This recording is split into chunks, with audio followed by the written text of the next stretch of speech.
morning. My name is Campbell Hodge. I'm Jonah Hardin. I'm Kyle Mall. I'm Eliana Yoder. And I'm Ava Karras-Renniger, and this is our senior group performance, The Power of the Press. I'm Joseph Pulitzer revolutionized journalism. Through sensationalism. By sparking public backlash. And bringing about reform to the future of American news. The year is 1833, and unbeknownst to anyone at the time, a newspaper revolution had just begun. Papes, get your papes, only a cent. Keep the change. Let's see here. What's this? Where are the imports and exports? It's a new kind of paper, you see. It's about more than just trade. More than trade. Don't make me laugh. Penny papers, which focus on local events and people, including sensational crime stories and scandals, were made popular by Benjamin Day. I created the New York Sun in 1833 to share local news and provide an alternative to political and mercantile papers. I wanted it to appeal to and be affordable to the working class. He faced backlash from merchants and traders who thought the penny paper was worthless. Gossips, scandals, and murders were commonly associated with sensationalism. These stories were often exaggerated to catch the eye and keep readers hooked, with little truth in each line. Ultimately, their goal in using sensationalism was to capture a wider audience than the other papers on the market. Our new format changed the news forever, And within 4 months, New York Sun reached a circulation of 4,000. which rivaled that of the largest mercantile paper. With the format of the New York Sun and the invention of the pulp papers in the 1840s, the idea of a daily newspaper soared in popularity. The dawn of penny papers in the 1830s laid the foundations for Joseph Pulitzer's revolutionary New York world. By appealing to the masses, exaggerating headlines, and pioneering the Sunday paper, the world amassed unprecedented circulation. Pulitzer's feud with William Hearst's New York Journal during the Spanish-American War led to distrust in sensationalist media. Pulitzer abandoned his sensational tactics and moved toward ethical reform by establishing the School of Journalism at Columbia University. And the Pulitzer Prize, which continues to define excellence in journalism today. Don't forget the year, 1883. Read all about it. Joseph Pulitzer buys the New York World. Jay Gould gets rid of his dying newspaper. Rags to riches, Hungarian immigrant conquered the city of St. Louis with his newspaper and now has dreams to do it all again here in New York. My goal with the New York World will be to champion the common man, to fight monopolies and corruption while filling its pages with sensational, easy-to-read stories. I want a paper whose rock of faith is true democracy.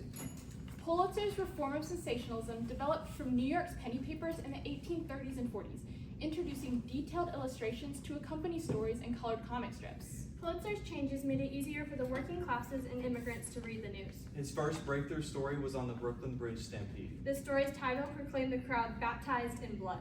Immediately, Pulitzer recognized the power these larger headlines had to draw in readers and continued to sensationalize his stories to increase circulation. After only 2 years, thanks to sensationalism, the New York World increased their circulation from 15,000 to 600,000. This feat was revolutionary. Pulitzer had reached an unrivaled circulation. Many New Yorkers began calling this revolution yellow journalism, after the popular comic Hogan's Alley, which featured the character the Yellow Kid. On March 16, 1885, Pulitzer published an article in the World asking the public to help raise funds for the Statue of Liberty pedestal. He sought to mobilize the public toward a common cause while winning the favor of the masses. Hey Nancy, kids, come in here. What is it? Guess what Pulitzer's doing now? What? He's offering to put our names in the paper if we were willing to give him pennies and nickels to build a pedestal for that new statue the French gave us. Just a penny and I get my name in the paper? Gee whiz! We'll be known all over New York, just like Mr. Gould. Or Mrs. Vanderbilt. Children, go right away and get your pennies and nickels. Let's be the first to get there. Pulitzer promised to publish the name of every single donor in his paper. The public rapidly mobilized, and by August, the New York World had collected over $100,000. Many who never thought their name would appear in print quickly took advantage of the opportunity. The Sunday paper offered something for everyone. The World described their Sunday edition as 8 pages of iridescent colors that make the rainbow look like a lead pipe.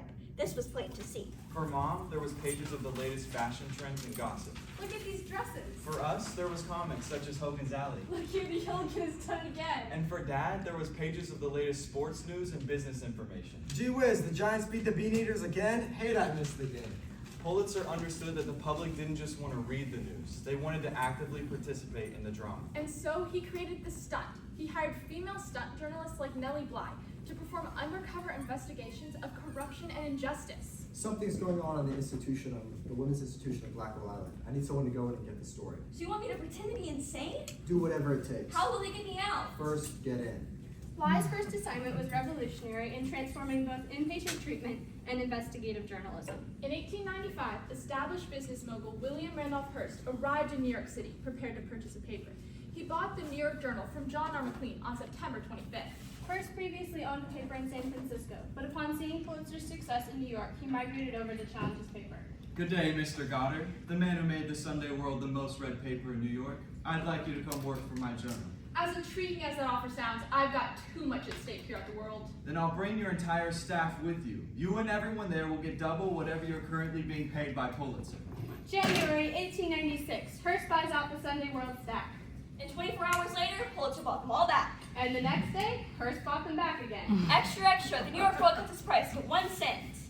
Seems like the old man is afraid of the new kid on the block. Around the same time that I purchased the journal, Cuba started a revolution against their Spanish colonizers. With the help of yellow journalism and the sinking of the USS Maine, the United States moved toward intervention. Pulitzer and I reached a pivotal point in our rivalry, and the Spanish-American War marked the peak of our feud. Hot off the press, the USS Maine sunk this morning in Havana Harbor. This morning, February 15, 1898. Maine blown up, all the boats of the Spanish cruiser assisting in the work of relief. Maine blown up at Havana. Spanish cruiser aids in helping survivors. Maine explosion caused by bomb or torpedo. The accident was made possible by the enemy. March 25th, 1898. Mine wrecked Maine. Responsibility for the disaster not placed. Spain guilty. USS Maine destroyed by floating mine.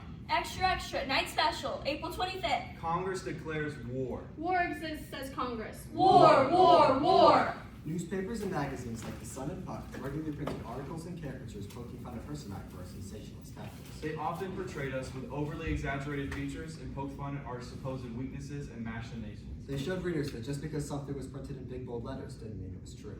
By this time, critics of Hearst and Pulitzer felt their papers were a social pestilence. They not only despised their way of reporting, but they also felt they needed to protect the public's morals. Look here, the New York Public Library has pulled the World and Journal's papers from their shelves. The ban is spreading throughout the Northeast. They say they're corrupting the public with the spreading of false news. Too many wild stories about the Spanish-American War. Well, I don't get my paper from the library. I get mine off the newsstand. Me as well. It's starting to feel like the rich folk are trying to decide what the rest of us should read. I leaned into the controversy, framing my paper as a victim of wealthy censors who wanted to hide the truth about corruption and corporate greed in the war. When President McKinley was assassinated in 1901 by a self-proclaimed anarchist, citizens felt paranoid about the possibility of further anarchy.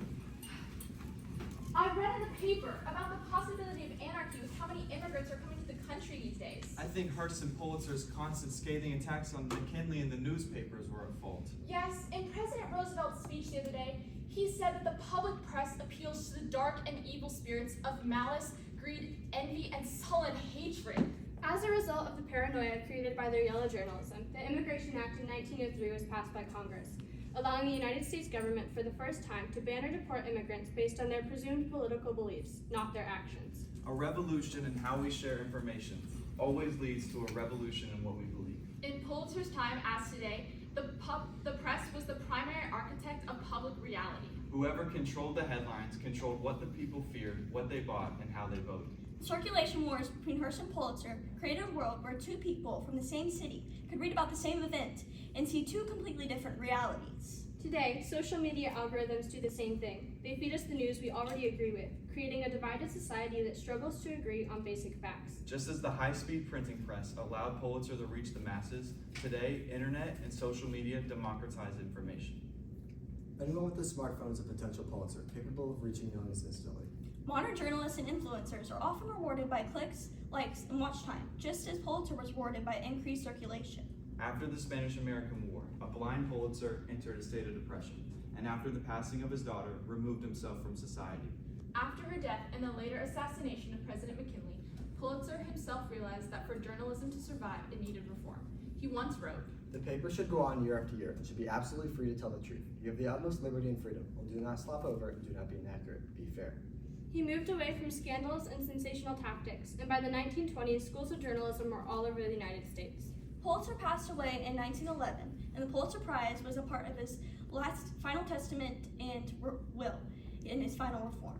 It is a series of awards given annually to those who show outstanding and genuine work in the field of journalism, arts, and literature. My idea was to keep the press from running rampant over the restraints of accuracy and conscience. The power to mold the future lies in the hands of journalists. At the end of his life, Pulitzer fully understood the power of the press. If a journalist uses a sensational headline to get you to care about a starving child or a corrupt politician, are they a villain or a hero? Pulitzer's career suggests that he was both.